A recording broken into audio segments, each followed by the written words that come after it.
जय हिंद दोस्तों। पहल एकेडमी के यूट्यूब चैनल में आप सभी का बहुत बहुत स्वागत है। आज हम सामान्य हिंदी में बात करने वाले हैं वचन के बारे में। ठीक है, बचपन से सभी लोग पढ़ते हुए आ रहे हैं।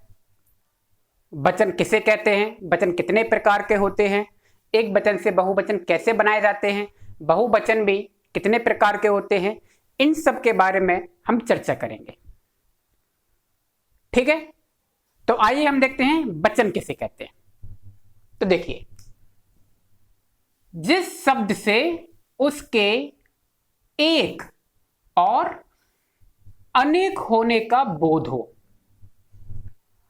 जिस शब्द से उसके एक या अनेक होने का बोध होता है उसी को वचन कहते हैं। मान लीजिए आपके पास पेन है। अब पेन एक वचन है या बहुवचन, कैसे बताएंगे?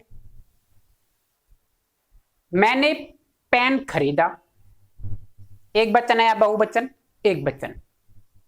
मैंने पेनों को खरीदा, अब पेन एक वचन है या बहुवचन? तो आपने क्या कहा? पेनों, कई सारे पेन खरीदे। क्लियर हुआ? वाक्य एक वचन है या बहुवचन? अब इस सब के बारे में चर्चा करते हैं। ठीक, कितने प्रकार के वचन होते हैं? और दो प्रकार के, एक वचन और बहुवचन। ठीक है, एक वचन किसे कहते हैं? जिस शब्द से उसके एक होने का बोध होता है। किसका? एक होने का बोध हो, उसे वचन कहते हैं। जैसे एग्जाम्पल, लड़की, किताब, कपड़ा, गाड़ी, पेन, पेंसिल, ये सब क्या है? आपके एक वचन है। ठीक, बहुवचन किसे कहते हैं? जिस शब्द से उसके एक से अनेक होने का बोध हो, यानी कि वस्तु एक से क्या हो? ज्यादा, क्या कहलाती है? बहुवचन। अगर दो भी है तो दो भी क्या हो जाता है? बहुवचन होता है। एक, ध्यान रखें, एक वचन में केवल एक की काउंटिंग होगी और बहुवचन में एक से ज्यादा। ठीक, तो बहुवचन क्या होता है? एक से अनेक होने का बोध हो, बहुवचन। जैसे यहां पे क्या थी? लड़की, यहां पे क्या हो गई? लड़कियां। लड़कियां कई सारी होती हैं। किताब से किताबें, कपड़े से कपड़े, गाड़ी से गाड़ियां, पेन से पेनें, पेंसिल से पेंसिलें, कंप्यूटर से कंप्यूटरों, टेबल से टेबलें। ठीक, एक से ज्यादा, बहुवचन। अब देखिए, कहते हैं आदर प्रकट करने के लिए एक वचन के स्थान पर बहुवचन का प्रयोग किया जाता है। आदर प्रकट करने के लिए। जैसे महात्मा बुद्ध महान थे, पिताजी आ रहे हैं। बात समझ में आ रही है? महात्मा बुद्ध महान थे कि महान था? महान था देखिए लगा सकते हैं, लेकिन क्या है? आदर पूर्वक नहीं है। आदर देना भी महात्मा बुद्ध को, तो जब हम आदर देते हैं तो एक वचन का प्रयोग नहीं करते हैं, वहां पे वाक्य कैसा हो जाता है? बहुवचन में प्रयोग करते हैं। देखिए, महात्मा बुद्ध महान थे, पिताजी आ रहे हैं। महात्मा बुद्ध कई सारे नहीं है, एक ही व्यक्ति है, लेकिन एक वचन के स्थान पे बहुवचन। पिताजी आ रहे हैं, कई सारे पिताजी नहीं है, एक ही है। ठीक है, और भी हो सकते हैं। अगला देखिए, अपना अधिकार या बड़प्पन जताने के लिए भी मैं के स्थान पर कभी कभी लोग हम का प्रयोग करते हैं, है ना? जैसे राम ने कहा हमें शांति चाहिए। राम ने कहा हमें शांति चाहिए। यहां पर हमें क्या है? देखने में क्या लग रहा है? बहुवचन। राम ने कहा हमें शांति चाहिए, उसने स्वयं ही के लिए हम का प्रयोग किया है, और जबकि हम कैसा है? बहुवचन है ना। अकबर ने कहा हमें जाना चाहिए। हमें का मतलब उसने स्वयं के लिए यूज किया है। ठीक है, बात समझ में आई? अगला देखिए, कुछ संज्ञा शब्द सदा बहुवचन में ही क्या होते हैं? प्रयोग होते हैं। कुछ संज्ञा शब्द कैसे होते हैं जो सदा बहुवचन में प्रयोग होते हैं? जैसे लोग, प्राण, दर्शन, होश, आंसू, बाल, और भी अन्य शब्द हो सकते हैं। जैसे कि बात करूं मैं, लोग, लोग आ रहे हैं, लोग जा रहे थे, जा रहा था नहीं। लोग पढ़ रहे हैं, लोग क्या है? बहुवचन में प्रयोग कर रहे हो आप। प्राण, उसने प्राण त्याग दिए, प्राण त्याग दिया नहीं, उसके प्राण निकल गए।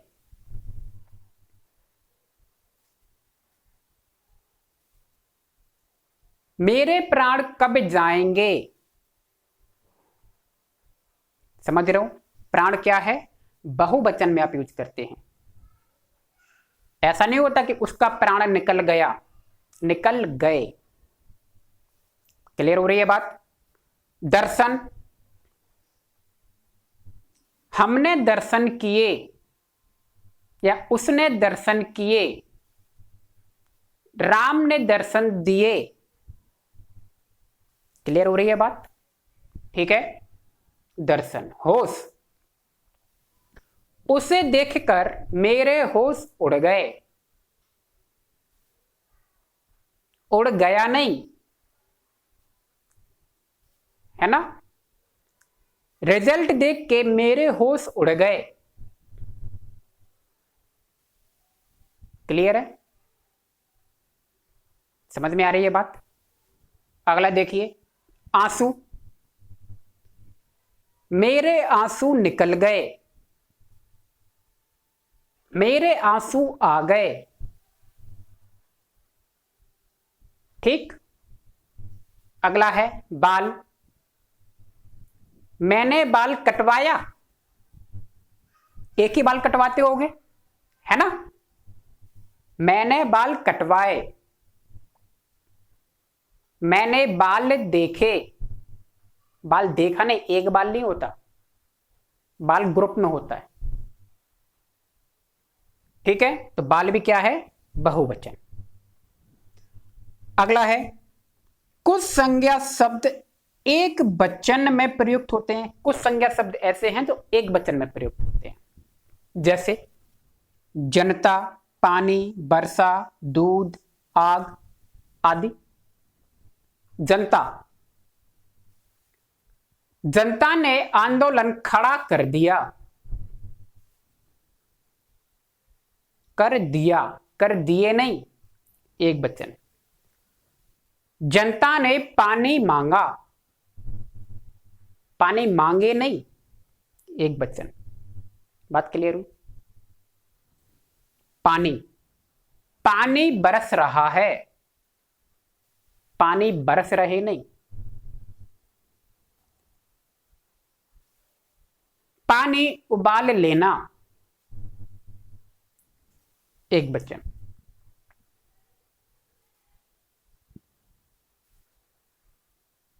पानी पी लेना, एक वचन। ठीक है। वर्षा, वर्षा हो रही है, हो रहे हैं नहीं। ठीक है। वर्षा हो चुकी है, एक वचन। दूध, दूध उबल रहा है, दूध उबल चुका है। आप दूध ले आना। ठीक, दूध भी क्या है? एक वचन है। और देखिए आग, बाजार में आग लग गई,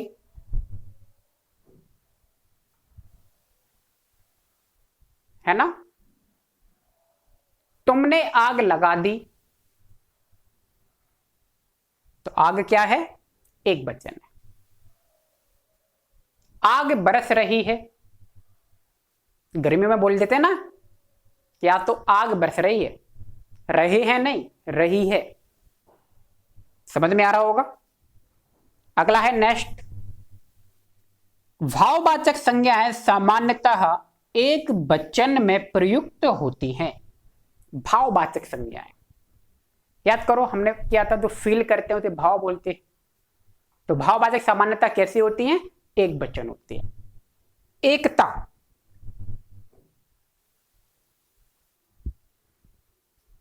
सभी में एकता होनी चाहिए। क्षमा, हमें क्षमा कर दो, एक वचन। मुझे क्षमा कर दो, एक वचन। प्रेम, एक वचन। मुझे किताबों से प्रेम है, मुझे अपने टीचिंग प्रोफेशन से प्रेम है, एक वचन। भूख, मुझे भूख लगी है, हमें भूख लगी है। ठंडा, मुझे ठंडा पानी चाहिए, मुझे ठंडा पानी पीना पसंद है। मिठास, रसगुल्ले में मिठास है, एक वचन। बात क्लियर हो रही है। यानी कि भाववाचक संज्ञाएं भी सामान्यतः एक वचन में प्रयोग करते हैं। अगला देखते हैं, धातुओं का बोध कराने वाली संज्ञाएं भी एक वचन में प्रयोग करते हैं। धातुओं का, सोना, चांदी, लोहा, तांबा, एल्युमिनियम एसेट्रा। सोना, मैंने सोना खरीदा, कि मैंने सोनों को खरीदा। सोना कितना भी खरीदो, सोना ही होता है और एक वचन में ही आता है। मैंने चांदी खरीदी, मैंने 1 किलो चांदी खरीदी, मैंने 10 किलो चांदी खरीदी, मैंने 50 किलो चांदी खरीदी, हमने 20 किलो चांदी खरीदी, एक वचन में ही प्रयोग होगी। लोहा भी, यानी कि धातुओं का बोध कराने वाली संज्ञाएं भी सामान्यतः एक वचन में ही प्रयोग करते हैं। क्लियर हुई बात। नेक्स्ट बहुत ही इंपॉर्टेंट है, अकारांत, आकारांत, इकारांत, उकारांत, एकारांत, औकारांत, औकारांत। पुल्लिंग शब्द, ये इंपॉर्टेंट टर्म है। पुल्लिंग शब्द विभक्ति रहित, पुल्लिंग शब्द कैसे, विभक्ति रहित होने पर बहुवचन और एक वचन दोनों स्थितियों में समान रहते हैं, जबकि उनके क्रिया रूप समान व्यवहार करते हैं। शब्दों को ध्यान से रखें। अकारांत, इकारांत, उकारांत, औकारांत, ओकारांत पुल्लिंग शब्द। शब्द कैसे, पुल्लिंग, स्त्रीलिंग नहीं, और विभक्ति रहित, जिनमें विभक्ति ना हो। दो टर्म क्या दे रहा है, पुल्लिंग शब्द होने चाहिए और विभक्ति रहित, यानी कि जिनमें विभक्ति ना हो। होने पर वो बहुवचन और एक वचन दोनों परिस्थितियों में क्या होते हैं, सेम होते हैं, और इनके क्रिया रूप भी क्या करते हैं, समान व्यवहार करते हैं। यानी कि जो काम कर रहे हैं वो समान व्यवहार के करेंगे। तो कुछ एग्जाम्पल से लिखें, एक वचन के और बहुवचन के। पहले तो अकारांत और अकारांत समझते हैं आप लोग, क्या होता है। देखिए अकारांत ऐसा शब्द जो छोटा आ पे खत्म हुआ हो, किस पे, छोटा आ पे। ओकारांत जो ओ पर खत्म हुआ हो, किस पे, ओ की मात्रा पे। देखिए अंत लिखा है ना लास्ट में, अकारांत अंत, अंत किससे हो, आ से हो, अंत ओ से हो। ईकारांत अगर बड़ी ई से खत्म हुआ है तो ईकारांत शब्द है। छोटी ई से खत्म हुआ है तो, बात क्लियर हो रही है? इकारांत। उकारांत बड़े ऊ पे खत्म होगा तो, बड़ी ऊ की मात्रा पे खत्म होगा, उकारांत शब्द है। छोटे ऊ पे खत्म हुआ तो उकारांत शब्द है। क्लियर होगी? सिंपल सी चीज है। ठीक, तो देखिए एक वचन में क्या कह रहा है, बालक खेलता है। बालक खेलता है, यहां पे देखिए का, छोटा आ पे खत्म हुआ है ना, तो ये शब्द कौन सा है? अकारांत। कौन सा है ये? अकारांत। और बालक पुल्लिंग भी है। दूसरी बात, विभक्ति नहीं है, बालक के साथ में ने, पर, से कोई भी विभक्ति नहीं है। बालक खेलता है, बहुवचन में क्या बन जाएगा? बालक खेलते हैं। क्या लिखा था हमने? पुल्लिंग शब्द अगर विभक्ति रहित है तो एक वचन और बहुवचन क्या होते हैं? सेम होते हैं। बालक का बालको नहीं हो जाता, बालक का बालक ही रहा। ठीक। ऋषि आया, देखिए छोटी पे खत्म हुआ ऋषि, ये क्या है? छोटी ई वाला इकारांत है। ठीक है, और कैसा है? पुल्लिंग है। तो हम बहुवचन में क्या बना जाएंगे? ऋषि ही लिखेंगे और आए। देख रहे हो? डमरू बिक गया, ऊ पे खत्म हुआ है, ये उकारांत है, बिक गया। तो यहां पर भी क्या देख रहे हो? बहुवचन में डमरू बिक गए। गुप्ता बड़ा पे खत्म हुआ, आकारांत है, गा रहा है, गुप्ता गा रहे हैं। कुछ समझ में आ रहा है? तो ऐसे शब्द आप देख रहे हो, एक वचन और बहुवचन में हमने इनके कर्ता चेंज नहीं किए। क्रियाएं एक वचन से बहुवचन हो गई थी, ठीक, लेकिन कर्ता आपके सेम रहे। अब देखिए बालक का बालक सेम रहा, बालक का बाल को नहीं हुआ। ऋषि का ऋषि रहा, ऋषि का ऋषियों नहीं हुआ। डमरू का डमरू रहा, डमरू का डमरुओं नहीं किया हमने। गुप्ता का गुप्ता ही रहा। बात क्लियर हो गई? ठीक है। ठीक, तो वचन में आज इतना ही। नेक्स्ट वीडियो में हम जानेंगे कि एक वचन से बहुवचन हम कैसे बनाते हैं। ठीक है, और बहुवचन के प्रकार भी देखेंगे। तो उम्मीद है वीडियो थोड़ा समझ में आया होगा। ठीक है, तो आज की वीडियो में इतना ही। आप सभी का बहुत बहुत धन्यवाद। हंसते रहिए, मुस्कुराते रहिए। Thank you.